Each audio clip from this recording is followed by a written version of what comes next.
Hey guys, this is Keith the Fat Yankee here. So listen, I am going to show you how to replace a switch in a Weston commercial dehydrator. Okay, this is what the dehydrators look like. Okay, so you see we got several of them here. So the common problem with this, guys, is if you're running into a situation where the dehydrator is not turning on, or that the screen here, the dash, is giving you intermittent problems where it's blinking on and off.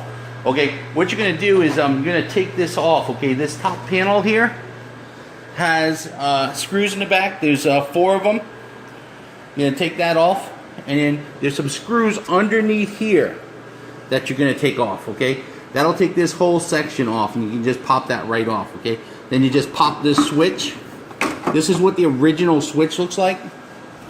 Okay, so this is a very difficult part to find. As a matter of fact, Weston doesn't carry these switches on their website. Okay, so it's a very difficult switch to find.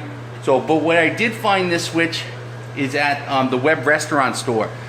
This is a replacement for it. I'll put the part number in the description, but it doesn't look exactly like it. It actually has a couple more leads in the back, but you're going to use the silver leads, the top 2 silver leads, which is the first is the light switch, and then the second is the on-off switch. Okay, guys, so it's very simple. Everything is actually plug and play.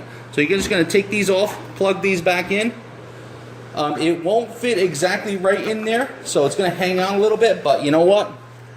To get the thing working for pennies on the dollar, I think those switches cost me $5 for a $500 dehydrator to keep it going and working. Guys, it's the best thing to do. So, okay, check out my video. I'm going to leave the part in the description, my friends. I hope this video helps you and saves your dehydrator, you know, from having to be just parts and scrap. And that's it, my friends. Wanted to make this short video, okay? So check out the other videos, guys. I got some great jerky recipes coming up. Going to be doing a Caribbean barbecue in the next week or so. And I'm thinking about one of the steaks of the world. Okay, guys? So check me out. Subscribe to the channel. Thanks, guys. Bye-bye.